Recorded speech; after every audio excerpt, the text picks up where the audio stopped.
A paz do Senhor Jesus, meus irmãos, que acompanham o nosso canal. Nesta oportunidade, apresentaremos um guia simples e completo em uma aula sobre o Pentateuco, ou seja, o contexto, estrutura, propósito e como aponta para Cristo. Então fica conosco até o final, inscrevam-se no nosso canal e deixem seus likes. Imagina só o caos absoluto de ser um ex-escravo vagando por um deserto escaldante. Nossa, é difícil até de visualizar. Pois é, cercado por impérios gigantescos que, literalmente acreditam que os seres humanos foram criados a partir do sangue de deuses demoníacos que foram derrotados. É uma realidade aterrorizante para quem vivia na época. Com certeza, um ambiente de puro medo. Exato.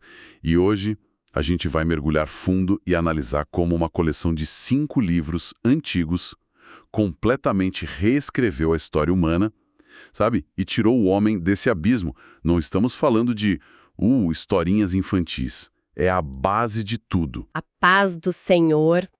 É fascinante mergulhar nesse tema, porque olhar para o Pentateuco é, na verdade, olhar para o berço do plano da salvação. Aham. A nossa expectativa hoje é desvendar essa profundidade, pegando toda essa bagagem histórica, né, e teológica, mas sempre, e isso é fundamental, com a chama do Espírito Santo. É ele quem verdadeiramente ilumina a palavra para a gente. Sem isso, o texto vira só um documento acadêmico frio, sabe? É verdade, vira só um livro antigo. E para começar a entender essa fundação, a gente precisa definir o básico do que estamos analisando nas nossas fontes hoje. Certo. A palavra Pentateuco vem do grego, né, e significa literalmente livro em 5 volumes, Pentateucos. Mas eu acho muito mais rico o nome original no hebraico, que é Torá. Ah, sem dúvida. No Ocidente, a gente costuma traduzir como lei, o que soa meio jurídico demais. Mas o sentido real é de ensino ou instrução. É a grande narrativa do Deus Criador ensinando a humanidade a se relacionar com Ele. Essa distinção que o irmão trouxe é crucial. Quando a gente pensa em lei, vem logo à mente um código penal, punição, essas coisas. Tipo um tribunal, né? Exatamente. Mas quando a gente pensa em instrução, o cenário muda. A gente entende que é um pai ensinando um filho a andar. É um manual de vida, não um código de condenação. Sabe, lendo as nossas anotações para esse estudo, eu confesso que uma coisa me chamou muito a atenção, que é a questão de quem escreveu tudo isso. A autoria, claro. Isso. A tradição cristã, e a judaica também, sempre apontou para Moisés. Mas aí a gente dá de cara com a famosa crítica do Pentateuco, ou hipótese documentária. Aquela sopa de letrinhas, né? Isso. Eles dizem que foram várias fontes diferentes e usam essas letras J, E, D, P. Como a gente pode entender o que isso significa na prática? Para quem tenta ler o texto hoje e fica confuso com essas teorias. Vamos descomplicar isso, então. A partir do Iluminismo, alguns estudiosos começaram a olhar para o texto e tentar fragmentar tudo. Aham. Eles notaram que, em alguns momentos lá em Gênesis, Deus é chamado de Javé e, em outros, de Eloí. Então, eles criaram essa teoria de que haviam diferentes autores ou escolas de pensamento em épocas muito distintas. E as letras vêm daí. Exato. A letra J seria a fonte javista, o E, a eloísta, o D seria a escola deuteronomista e o P vem de priestly, do inglês, que seria a fonte sacerdotal, mais focada nas leis e sacrifícios.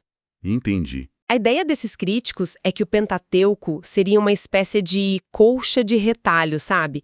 Onde um editor lá na frente pegou essas fontes separadas por séculos e foi remendando de forma meio desajeitada.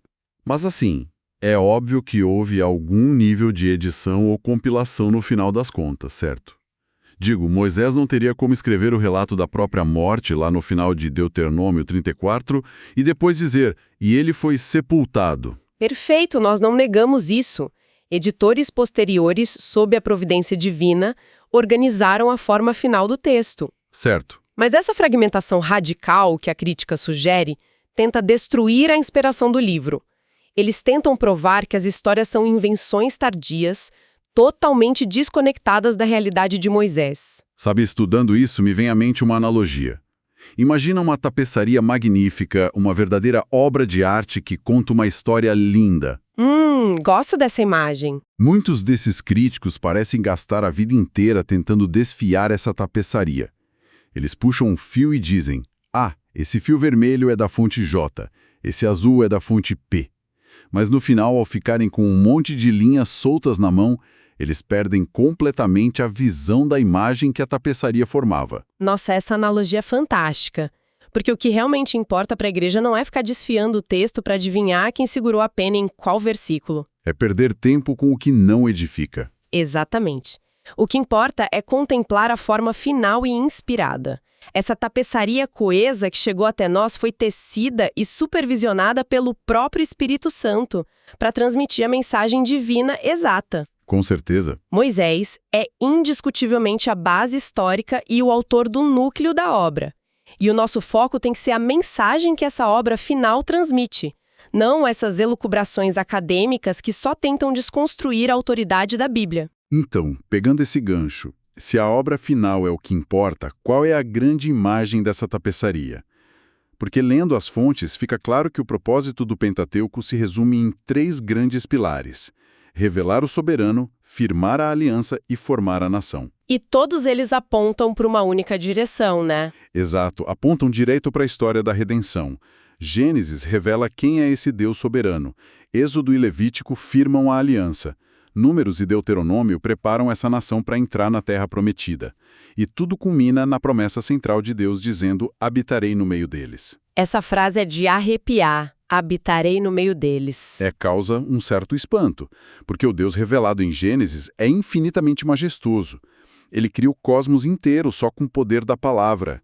E aí, de repente, esse mesmo Deus insondável diz para um grupo de hebreus no deserto: façam uma tenda para mim. É um contraste gigantesco, né? De habitar num tabernáculo de peles de animais e madeira no meio da poeira, cercado por pessoas falhas. E é aí que entra um insight teológico profundíssimo que eu fico maravilhada de estudar. No tabernáculo, o céu toca o pó da terra, a glória Shekinah de Deus, a presença manifesta dele, desce da eternidade bem para o centro de um acampamento de ex-escravos. É maravilhoso. Mas tem uma exigência nisso, não tem? Ah, sem dúvida. Tem um detalhe que não podemos ignorar. Essa presença maravilhosa traz uma exigência inegociável, que é a santidade. Aquele famoso refrão de Levítico: sede santos porque eu sou santo. Isso mesmo. Deus está dizendo que se a presença dele, perfeitamente pura, vai habitar no meio deles, o acampamento precisa ser purificado.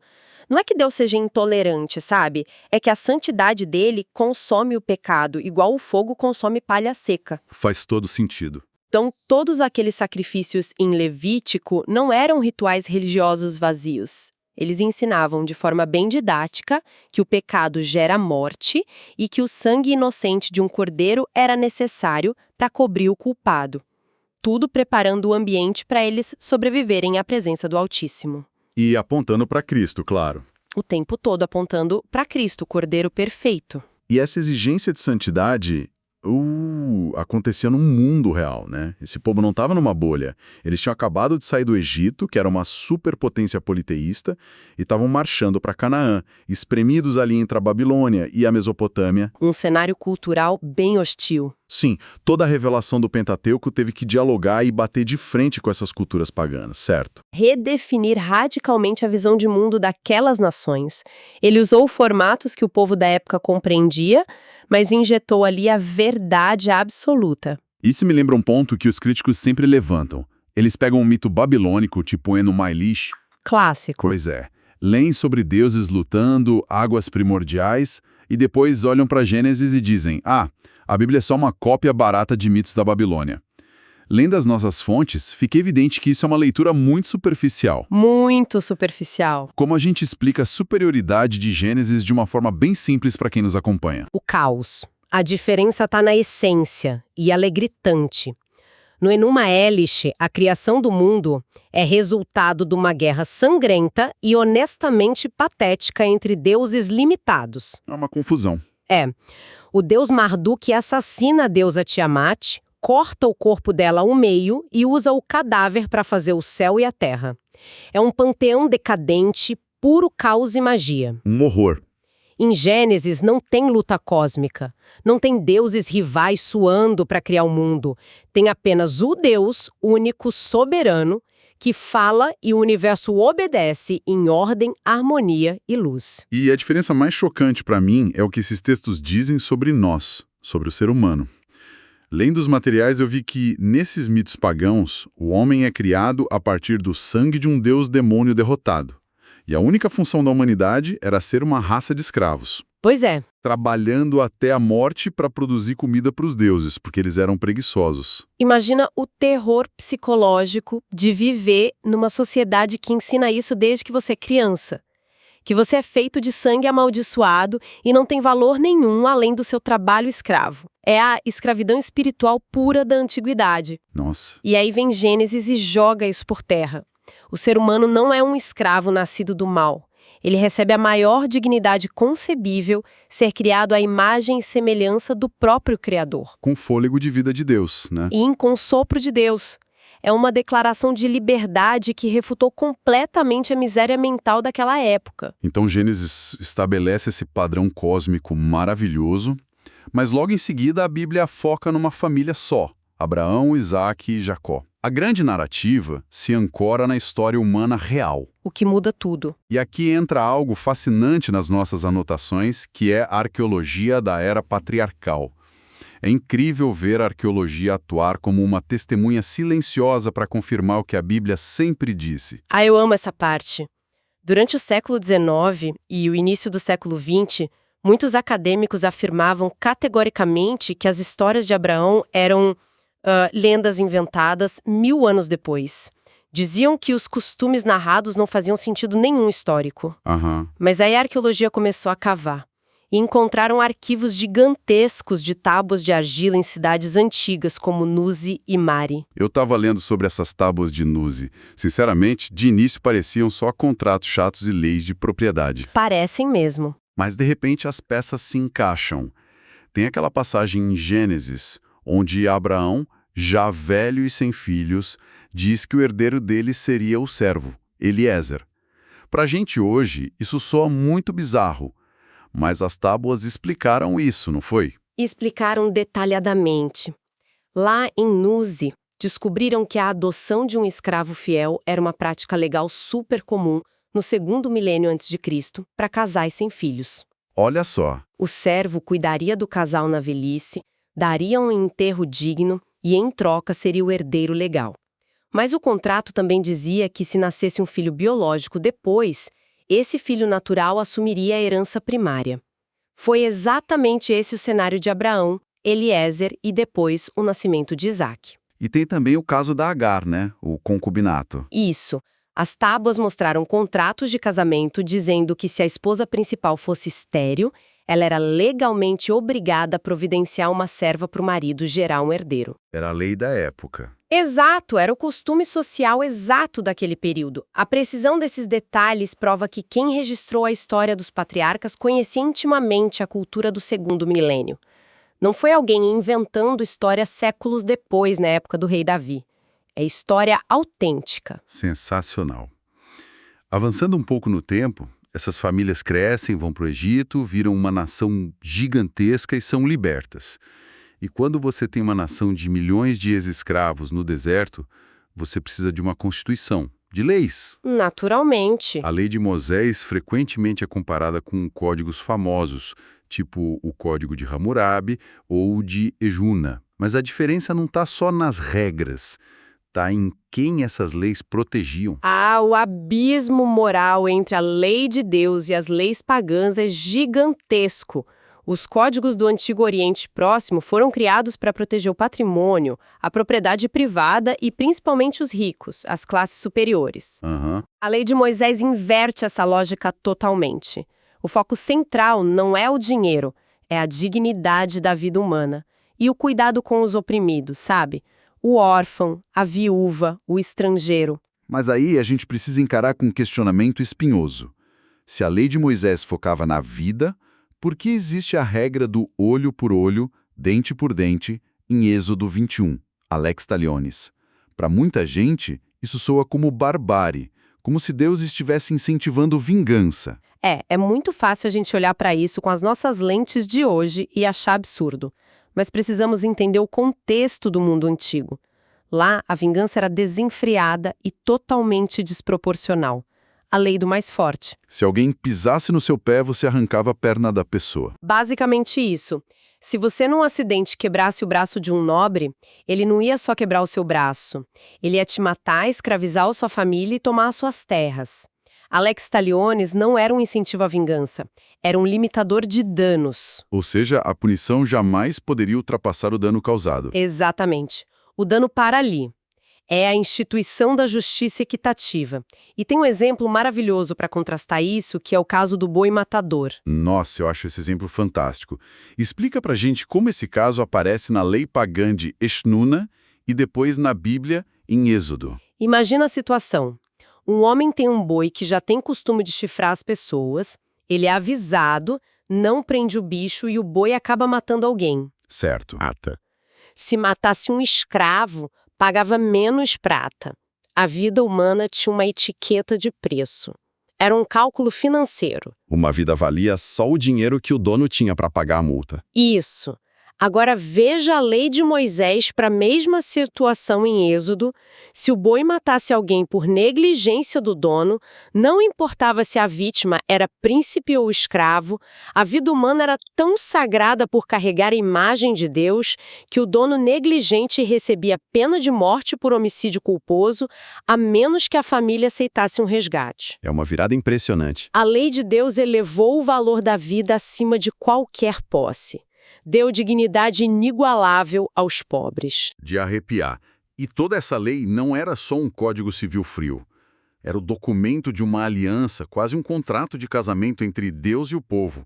E Deus formatou essa aliança usando o Tratado de Suzerania.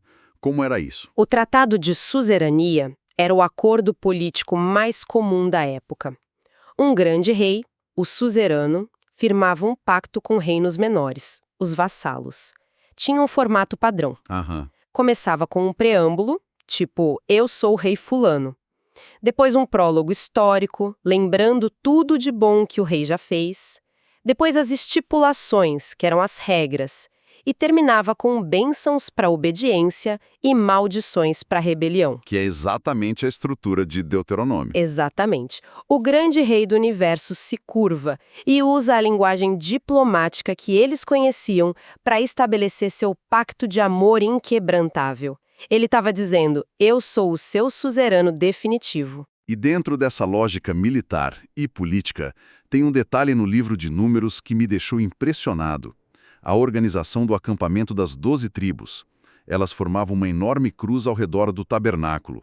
Qual era o paralelo disso com os povos ao redor, como o Egito? Essa descoberta da arqueologia é de tirar o fôlego. Os egiptólogos acharam mapas do acampamento de guerra do faraó Ramsés II. Eles acampavam num quadrado estratégico, e bem no centro ficava a tenda luxuosa do faraó, protegido por todos, porque ele era o rei Deus, o comandante supremo. E Deus mandou Moisés copiar esse formato de guerra. Mandou organizar as tribos nas mesmas proporções egípcias, mas com uma reviravolta monumental. No centro de Israel não estava a tenda de Moisés. Não tinha rei humano. No centro estava o tabernáculo.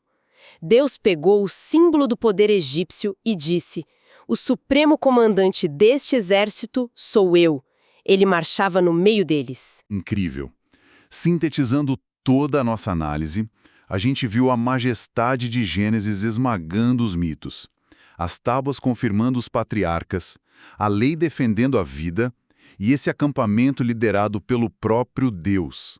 O Pentateuco não ignorou o mundo antigo. O Espírito Santo pegou o pó daquelas culturas e respirou vida. É a revelação transformando a história.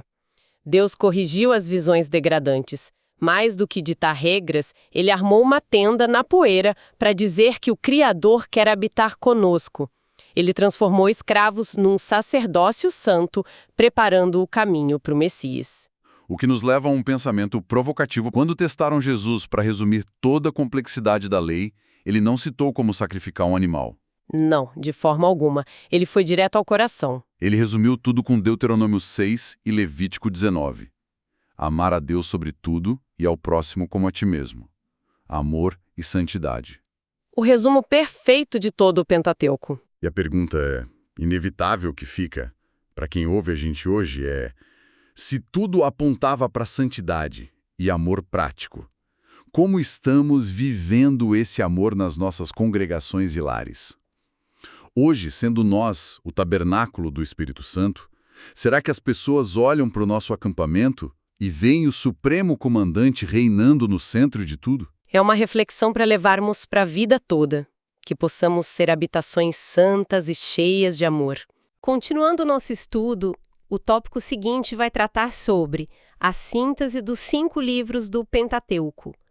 E se você está gostando do conteúdo e ainda não deu seu like, ajude o nosso canal a entregar um conteúdo de qualidade, deixando seu gostei para o YouTube entender que você gosta desse conteúdo. E a gente não está lidando aqui com um documento histórico velho, empoeirado, tipo um código de leis de nômades do Antigo Oriente Próximo. De jeito nenhum. É a viva voz de Deus falando. A viva voz de Deus. A grande beleza das fontes teológicas que a gente vai mergulhar agora é que elas não tratam os 5 primeiros livros, o Pentateuco, como continhos morais, sabe? O que a gente tem aí é, digamos assim, o rascunho original do plano de salvação do Criador. Sim, e é incrível ver esse plano se desenrolar desde o caos lá no Éden até as planícies empoeiradas de Moabe.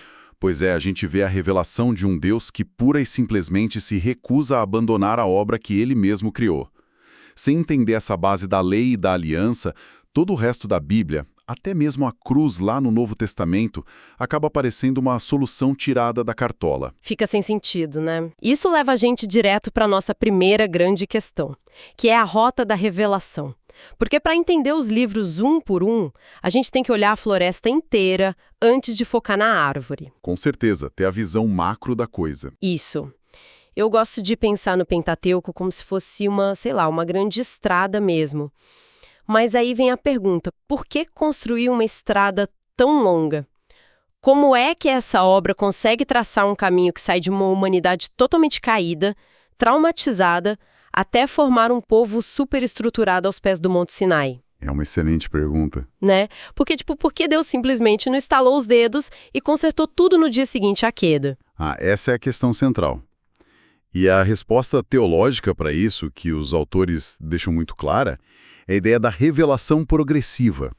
Porque Deus não está lidando com máquinas, sabe? Que você só vai lá e dá um reset no sistema operacional. Claro, são seres humanos. Exato, seres morais e relacionais. Então, quando o pecado entra e rompe a santidade divina lá no Éden, o caos se instala. Mas Deus age na mesma hora. Ele não vira as costas. Ele traça uma rota de salvação, só que isso precisa ser revelado aos poucos, de forma bem pedagógica. Como ensinar uma criança a andar, talvez. Perfeito, é bem isso. A história vai gradativamente mostrando para as pessoas quem é o Criador, qual é o peso insuportável do pecado, a realidade da justiça, mas principalmente o avanço da graça. A gente sai da ruína universal e vai construindo a redenção através de um povo. E o marco zero dessa reconstrução toda é justamente Gênesis, o livro das origens. E lendo as nossas fontes, fica bem claro que a própria estrutura do livro já revela a estratégia de Deus, não é? Totalmente. E até o nome é muito interessante. Gênesis vem da Septuaginta, que é a tradução grega, e significa origens. Mas o hebraico original é Bereshit, que é a mesmíssima palavra do texto. Ou seja, no princípio. No princípio. É forte isso. É muito forte. E a engenharia literária que Moisés usa divide o livro em 2 partes bem claras. Do capítulo 1 ao 11, a gente tem a história primitiva. É uma visão bem macro. Aquela parte de Adão, Eva, o dilúvio. Isso. A criação, a queda, Noé, e vai até a ruína universal e a dispersão lá em Babel. Mas aí, do capítulo 12 até o final, no 50, a gente entra no período patriarcal. E aí a lente muda completamente. A câmera dá um zoom de repente. Dá um super zoom. Sai das nações do mundo e foca em uma única linhagem familiar. Abraão, Isaque, Jacó e José. E pensando no olhar mais pastoral da coisa, esse prólogo é simplesmente brilhante, porque você vai lendo os comentários e percebe um ciclo que se repete muito, né? Aquele famoso ciclo de queda e restauração. Isso mesmo. Tem a geração da vida feita por Deus, aí logo depois vem a degeneração catastrófica causada pelo homem e então a regeneração divina. É a graça de Deus chamando um novo servo para recomeçar a história. Acontece com Adão, acontece com Noé. Sempre a misericórdia atuando no meio do caos. Mas tem uma parte que sempre me deixa maravilhada, que é a transição de Babel para Abraão.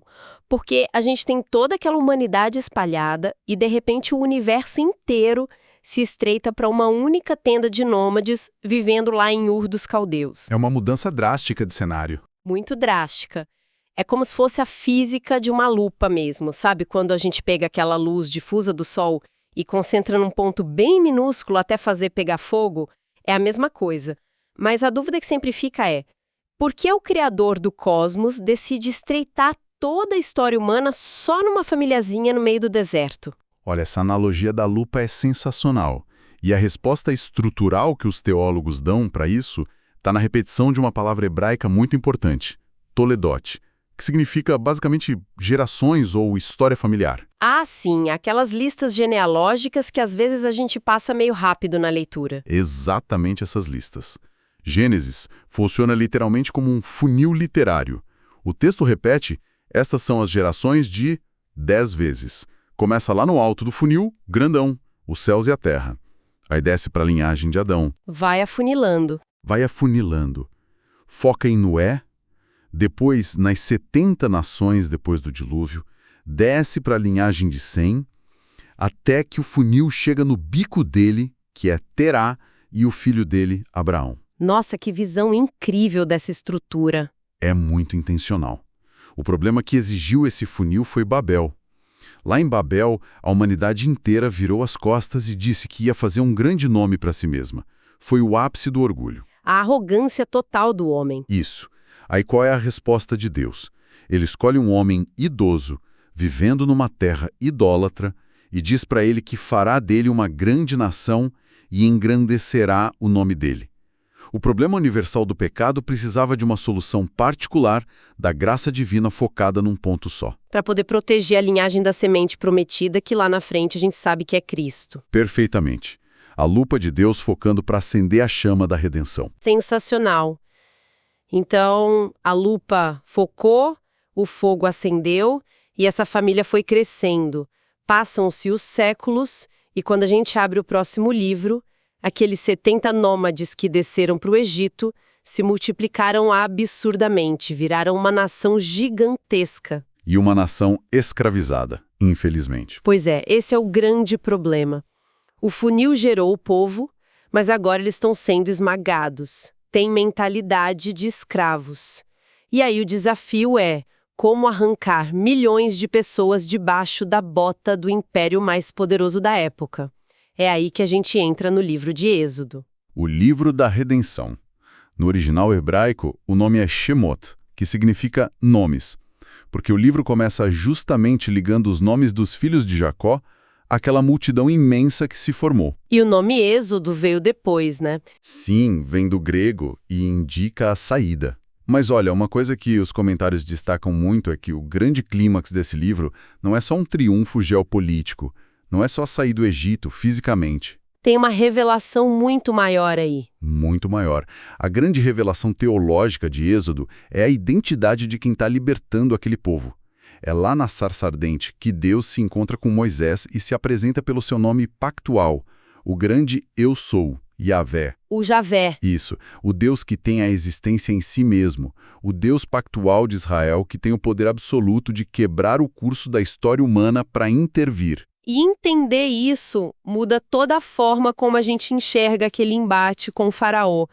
Porque, eu confesso, antigamente eu lia sobre as 10 pragas e achava que eram só, demonstrações aleatórias de força para assustar os egípcios. É o que muita gente pensa, como se fosse um show de horrores para amedrontar. Exato, mas lendo a fundo, a gente vê que foi um ataque extremamente cirúrgico, não é? Foi uma guerra teológica direta, Pensa bem, o Egito era um império sustentado por uma rede bem complexa de divindades falsas.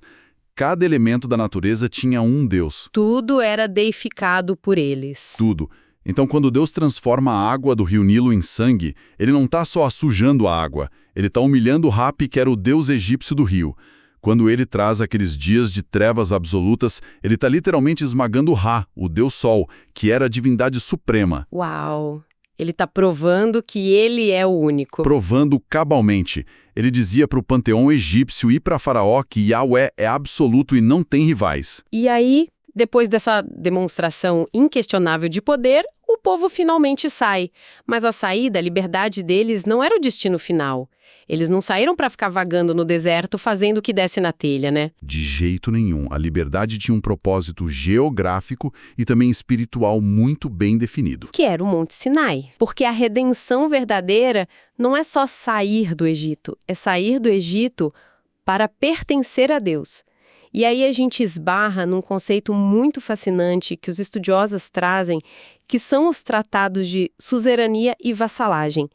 Como isso funcionava na prática? Claro, essa é uma das descobertas arqueológicas mais legais para ajudar a gente a entender o texto bíblico. Naquele Antigo Oriente Próximo, com povos como os hititas, existia um padrão diplomático.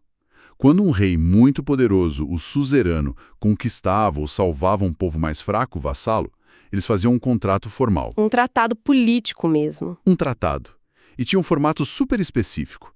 Tinha um preâmbulo, dizendo quem era aquele grande rei. Depois vinha um histórico contando o que ele tinha feito de bom por aquele povo.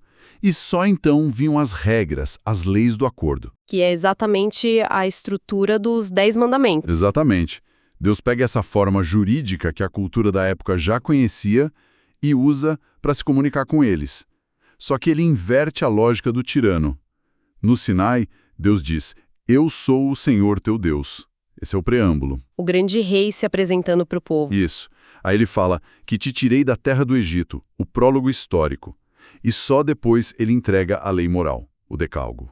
Ele não está agindo como um ditador, ele atua como um rei libertador, estabelecendo uma aliança de amor inquebrável. E essa aliança culmina em algo que eu acho belíssimo em Êxodo, que é a construção do tabernáculo. Porque Deus não só tirou eles de lá e deu leis, ele decidiu descer e acampar no meio deles. A presença manifesta de Deus ali, no meio do pó do deserto. É de arrepiar, eu imagino aquela nuvem luminosa, a Shekinah divina habitando no Santo dos Santos. É como se Deus tivesse mandado construir um reator nuclear de santidade no meio de acampamento de nômades falhos. É glorioso, mas ao mesmo tempo é, assim, bem aterrorizante. E essa palavra aterrorizante é a ponte perfeita para a gente entender o próximo livro da nossa rota, porque se você tem a santidade absoluta de Deus pulsando ali no centro do acampamento e em volta só tem gente pecadora e rebelde, a conta não vai fechar. A conta não fecha. A grande questão de sobrevivência passa a ser, como é que esse povo não é desintegrado pela glória de Deus? E aí entra Levítico. O temido Levítico. O famoso manual de santidade. E eu preciso ser honesta aqui. Levítico é o lugar onde muitos planos de leitura da Bíblia morrem, né?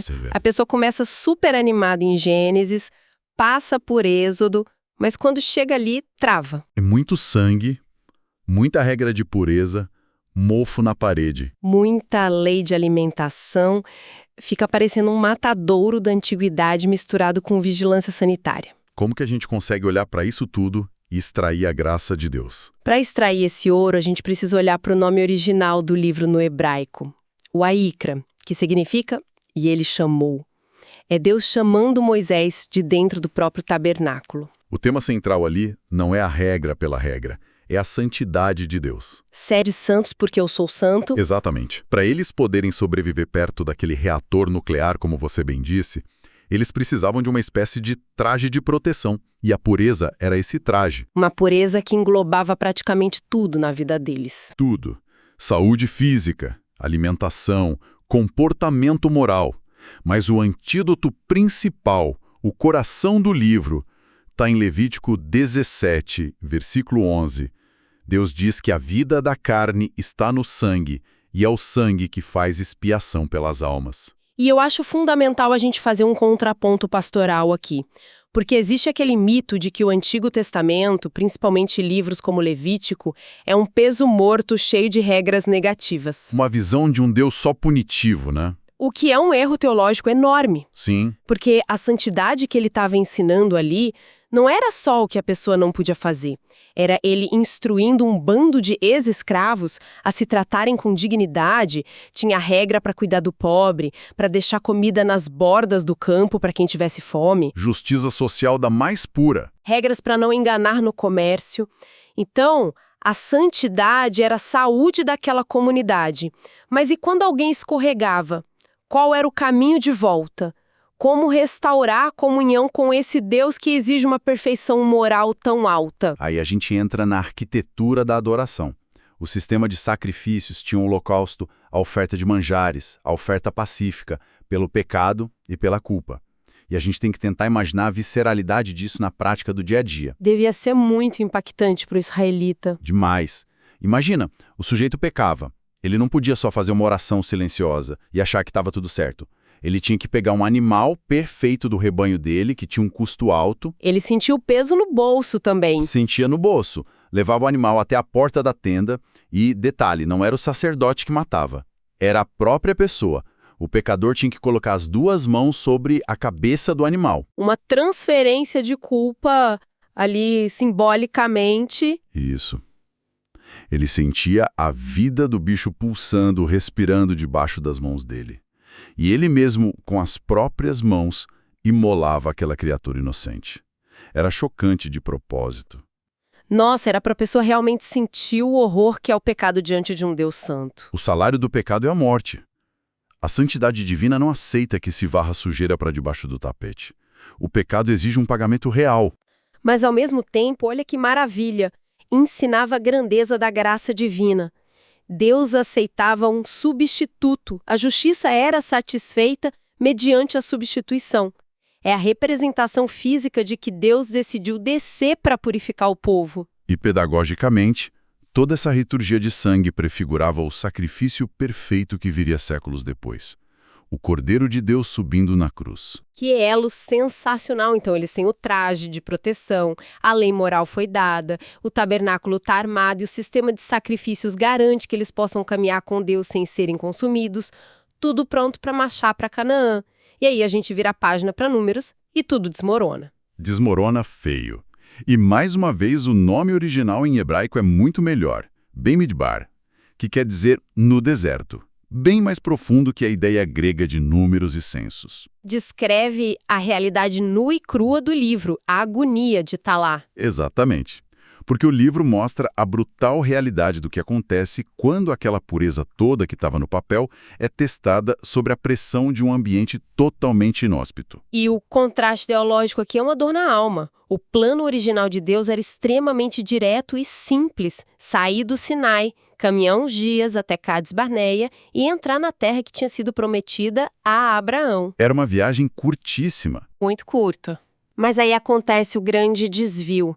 Aquele momento sombrio em que os espias voltam com um relatório de que a terra tem gigantes e muralhas impenetráveis, e o acampamento inteiro entra num colapso. Um pânico total. É o que a gente diz, Deus tirou o povo da escravidão do Egito, mas para tirar o Egito da mente do homem... Ah, isso é muito mais difícil. Eles murmuram contra a providência divina e a incredulidade toma conta de tudo. E a consequência mecânica dessa rebelião dita o resto do livro. O julgamento divino é muito severo. Deus decreta que toda aquela geração antiga, que viu milagres estonteantes... Viram o Mar Vermelho se abrir, as pragas do Egito... Tudo isso. Mas como eles se recusaram a confiar em Deus para dar aquele último passo para a batalha final, eles iam perecer vagando. Deus usa o tempo como uma quarentena para a incredulidade. Até que a última pessoa daquela geração caísse no deserto. Exato. Enquanto uma nova geração ia amadurecendo, forjada não no conforto, mas na dependência diária do maná e da orientação divina. E que lição esmagadora para quem busca andar nos caminhos de Deus hoje, né? O livro de Números grita pra gente que a fé não é só um assentimento intelectual de que Deus existe. Os israelitas sabiam que ele existia. A nuvem de fogo estava lá no acampamento. Não tinha como negar a presença dele. Pois é. O problema é que eles não confiaram na promessa de avanço. A incredulidade paralisou uma geração inteirinha, transformou uma viagem de dias em décadas de morte no deserto. Foi um preço absurdamente alto. O que nos coloca direto na transição para o último livro, Deuteronômio, a chamada Segunda Lei. Imagina o cenário agora. O deserto ficou para trás e a velha geração rebelde foi enterrada nas areias. Eles agora estão lá nas planícies de Moabe, sentindo a brisa do Rio Jordão, já olhando para a terra de Canaã. Isso. Mas antes de desembainharem a primeira espada, eles precisam de um alinhamento urgente. E esse nome, Segunda Lei, pode confundir a cabeça da pessoa. Confunde bastante, porque segunda lei faz parecer que Deus mudou de ideia e teve que dar uma legislação nova para consertar a primeira. Mas as fontes deixam claro que não é nada disso, correto? Correto. A palavra vem do grego, uma cópia dessa lei. Ou seja, Moisés não está inventando regras novas. Ele está fazendo uma recapitulação, uma aplicação da aliança do Sinai para esse novo contexto de Canaã. E a forma como o livro é escrito muda completamente também, né? Muda muito. A gente sai daquela narrativa histórica e dos manuais de sacrifício e entra no campo da oratória vibrante. São 3 grandes sermões de despedida do Moisés. É emoção pastoral transbordando ali. Moisés, aquele grande libertador que carregou o fardo daquela nação por 40 anos, suportou crises e agora, por causa de um deslize dele mesmo, sabe que não vai entrar na terra. Uma cena muito intensa. Ele está gastando os últimos fôlegos. Os últimos fôlegos para implorar que o amado rebanho dele não repita os erros dos pais. Ele precisa preparar eles para um choque cultural extremo, porque o risco de contaminação espiritual com o paganismo em Canaã era letal. E nesses discursos o foco central é a exclusividade absoluta a Yahweh. A cerimônia que Moisés manda eles fazerem, que ia acontecer nos montes Ebal e Gerizim, é um exemplo disso. A leitura das maldições e bênçãos. Exato. Metade das tribos proclamando as bênçãos maravilhosas da obediência e a outra metade proclamando as maldições devastadoras da quebra da aliança. Deus não admitia sincretismo. Yahweh não dividiria o altar com divindades cananeias. Mas o que me fascina aqui em Deuteronômio é que a exigência não era puramente comportamental ou uma lei fria. É um apelo ao coração. É a aliança de amor. Isso. Quando perguntaram para Jesus qual era a essência de tudo, ele usou justamente Deuteronômio e Levítico. Amar a Deus com todo o coração, alma e força. O famoso Shema. Isso desmonta a ideia de que Deus só queria obediência cega a rituais externos vazios. O mecanismo que faz a lei funcionar sempre foi o afeto, o amor real em resposta à redenção. Perfeito.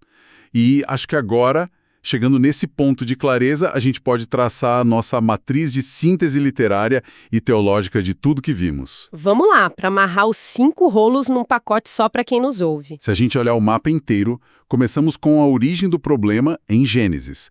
Vemos a soberania de Deus escolhendo uma linhagem após o caos do pecado humano, que desemboca direto no resgate, em Êxodo, onde o Deus que escolheu essa família agora intervém de maneira colossal contra o império, provando que é Yahvé e redimindo seu povo.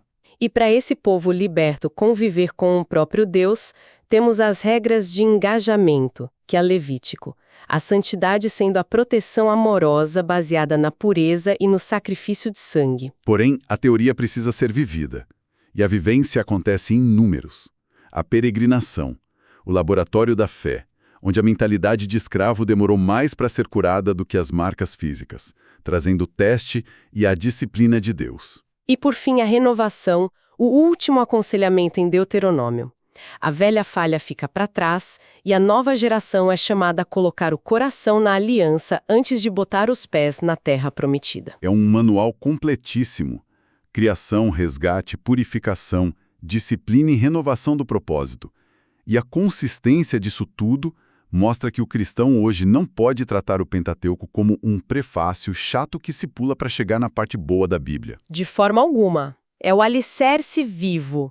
Tudo aponta para Cristo, né?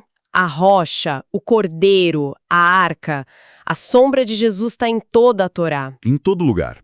E à medida que a gente encerra essa nossa imersão, o próprio desfecho do texto deixa uma provocação muito forte para nós hoje. Uma tensão no ar. Sim.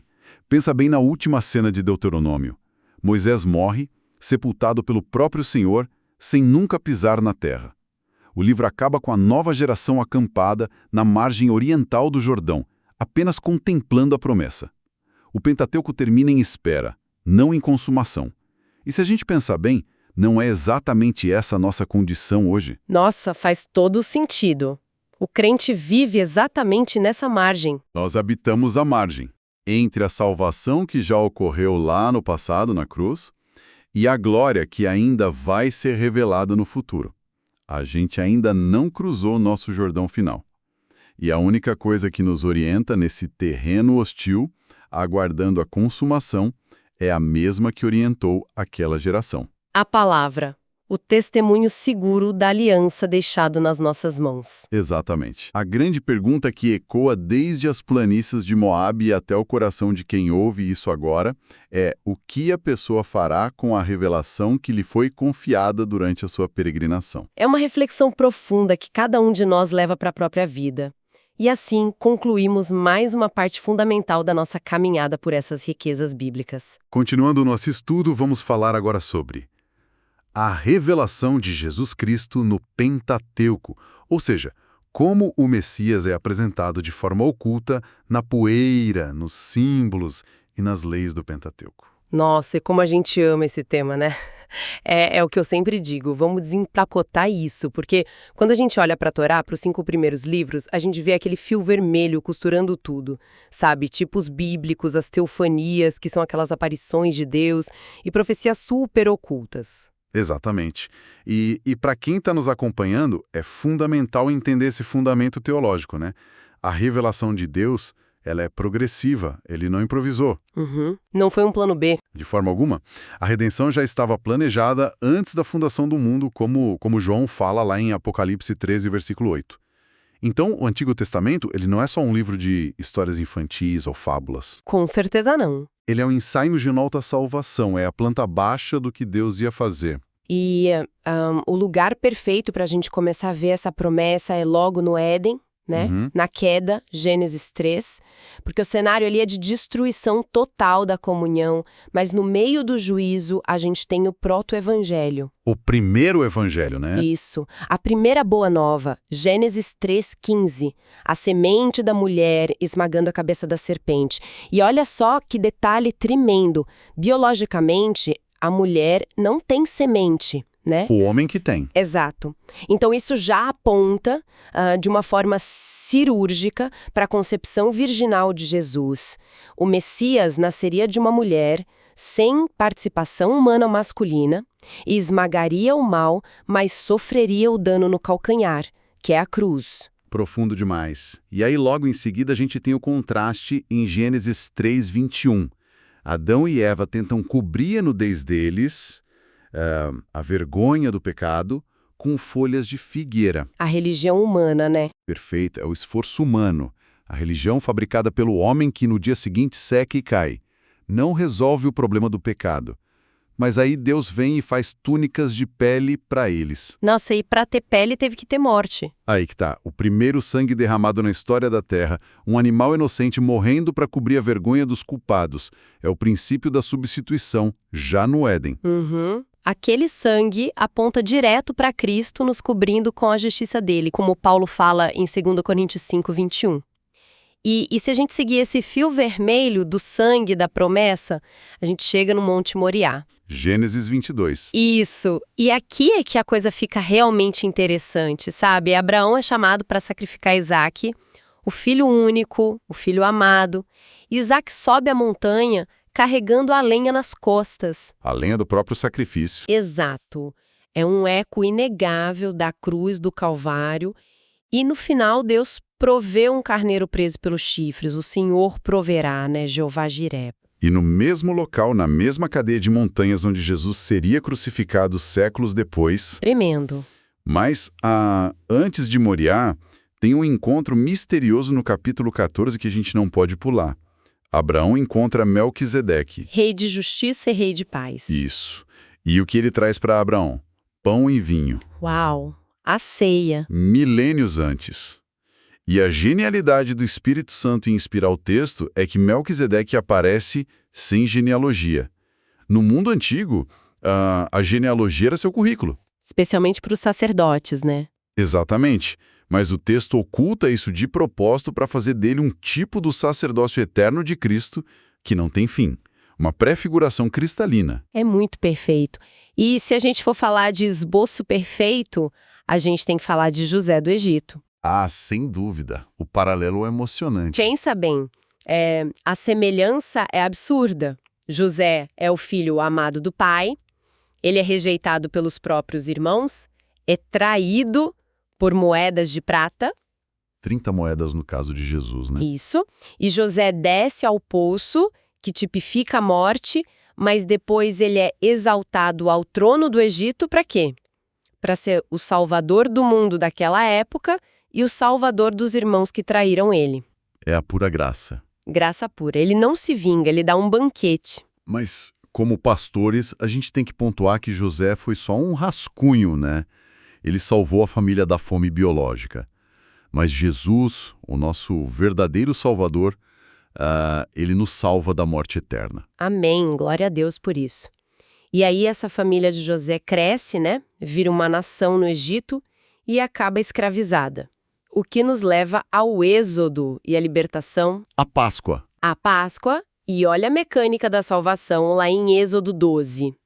O sangue do cordeiro sem mácula nos umbrais das portas. O anjo da morte passava. Exato. E o anjo não entrava na casa para ver se a pessoa era boazinha, se ela merecia. Ele só olhava uma coisa: o sangue. Salvação pela substituição. Cristo, nossa Páscoa, foi sacrificado por nós. E logo depois no deserto, eles têm fome e sede. E aí vem a provisão, né? O maná, o pão do céu. Que é Jesus, João 6, o pão vivo que desceu do céu para dar vida. Mas eu quero jogar uma bola para você agora. Manda. Em Refidim, Moisés fere a rocha e sai água. Lindo. Mas depois, lá em Números 20, o povo tem sede de novo. Deus manda Moisés só falar com a rocha. Mas ele se irrita, chama o povo de rebelde e bate na rocha 2 vezes com o cajado. A água sai, mas Deus pune Moisés severamente, proibindo ele de entrar na Terra Prometida. Parece meio exagerado para um acesso de raiva, não acha? Olha, se a gente olhar só para o comportamento humano, parece mesmo. Mas quando a gente abre a lente da revelação teológica, é muito profundo. Paulo explica lá em 1 Coríntios 10, versículo 4, que a rocha era Cristo. A rocha era Cristo. Exato. O que Moisés fez não foi só um erro de liderança. Ele quebrou a maquete profética de Deus. Porque Cristo, a nossa rocha, ele só precisava ser ferido no Calvário uma única vez. Um sacrifício perfeito e definitivo. Isso. E a partir daí, para a gente ter acesso à água viva do Espírito Santo, a gente só precisa falar. É a oração. Quando Moisés bateu de novo, ele estava simbolicamente dizendo que o primeiro ferimento não foi suficiente. E com o sacrifício do Filho de Deus não se brinca, né? Nossa, é uma revelação que muda tudo. E falando em maquete profética, a gente entra na arquitetura da salvação. O tabernáculo. Tabernáculo. O tema central de Êxodo não é sair do Egito, é Deus habitando com seu povo. Tabernaculando entre nós, como diz João 1,14. Vamos caminhar por ele. Vamos lá. É uma jornada. Você entra no pátio. A primeira coisa que você dá de cara é o altar de bronze. O bronze na tipologia aponta para o juízo, né? Exatamente. O bronze resiste ao fogo. É o altar do sacrifício, derramamento de sangue. É a cruz. Ninguém se aproxima de Deus sem passar pela cruz primeiro. E logo depois, tem a bacia de bronze. Para os sacerdotes se lavarem. Isso, santificação diária. A gente é salvo na cruz, mas a gente caminha no deserto desse mundo e suja aos pés, né? A palavra e o Espírito nos lavam diariamente. E aí a gente entra no lugar santo. E lá muda tudo. Tudo de ouro. Ouro puro. E lá não tem janela. A luz vem do candelabro de ouro, a menorá. O Espírito Santo. Sim, a luz que revela as coisas espirituais. E do outro lado tem a mesa dos pães, mostrando o sustento constante na presença de Deus. E de frente para o véu, o altar do incenso. As orações subindo, né? A intercessão contínua. E então, a gente chega no véu, aquela cortina espessa. Quando Jesus entregou o Espírito na cruz, a Bíblia diz que o véu se rasgou de alto a baixo. O corpo de Cristo rasgado dando acesso livre. Livre acesso à Arca da Aliança. E a tampa da arca era o propiciatório, o trono da graça. Embaixo da tampa estava a lei que nos condenava, mas em cima o sangue era aspergido. O sangue de Jesus cobre a exigência da lei e nos dá graça. É o evangelho desenhado, né? Literalmente um mapa do céu na terra. Mas isso nos leva para o livro de Levítico. E todo aquele sistema de sangue lá dentro, as 5 ofertas. Holocausto, manjares, pacífica, pelo pecado e pela culpa. Isso. Só que era uma insuficiência levítica enorme. Porque rios de sangue de animais corriam, mas a consciência humana não ficava limpa. Era só uma cobertura provisória. Clamava por um substituto perfeito. E Levítico 23 traz o ensaio geral da redenção nas festas fixas. Um calendário profético. Ah, isso é maravilhoso. Vamos decodificar isso. A Páscoa prefigura a morte de Jesus. Aí, logo depois, no domingo, tinha a festa das primícias. A ressurreição. A primeira colheita dentre os mortos. Glória a Deus. E 50 dias depois, a festa de Pentecostes. O derramamento do Espírito Santo na igreja. Perfeito. Aí, no outono, tinha o dia da expiação, o Yom Kippur, que é o perdão nacional. E fecha com a festa dos tabernáculos. A alegria, a habitação final, o reino futuro de Cristo. Deus marcou o relógio do universo no calendário de Israel. É muito intencional. E falando em Levítico, tem um ritual que é, assim, fascinante para mim, que é a purificação do leproso, em Levítico 14. Esse é um mistério revelado tremendo. Demais. O leproso era o retrato clínico do pecado, né? Morto-vivo. E para purificar, precisava de 2 aves. Uma ave era morta num vaso de barro sobre águas correntes. Vamos traduzir isso teologicamente. O vaso de barro é a encarnação de Jesus, o verbo se fazendo carne frágil. E as águas correntes, o poder do Espírito Santo em que ele operava e morreu. E aí a ave viva é mergulhada no sangue da ave morta. Uau. E solta livremente nos céus. Irmão, olha a beleza disso. Não tem como ter salvação só com a morte. Se Jesus ficasse no túmulo, a gente estava perdido. Aquela ave voando livre, suja de sangue, é a gloriosa ressurreição de Cristo. Morte e ressurreição numa única figura poética é poderoso. E aí a gente avança pela peregrinação chegando em Números, o povo no pó do deserto precisando de remédio. Números 21, as serpentes. Eles pecam, vêm as serpentes venenosas. Mas Deus não manda um médico. Ele manda Moisés fazer uma serpente de bronze e colocar numa haste. Quem olhasse para ela, vivia. E a gente liga isso direto com João 3,14. Jesus fala disso. O bronze é juízo. A serpente na haste representava o mal sendo julgado. Cristo na cruz se fez maldição por nós. Basta olhar com fé para o sacrifício no madeiro para ter vida. E ainda em Números, no capítulo 19, tem a novilha vermelha. Ah, sim. Queimada fora do acampamento, as cinzas serviam para purificação. E o autor de Hebreus, no capítulo 13, faz o link exato. Jesus sofreu fora das portas de Jerusalém. Levando o nosso vitupério, a nossa vergonha, como um pária. E também tem a profecia da estrela e do cetro surgindo de Jacó, lá em Números. Cada detalhe apontando para ele. Até a gente chegar no finalzinho em Deuteronômio, Que formaliza o preço da lei.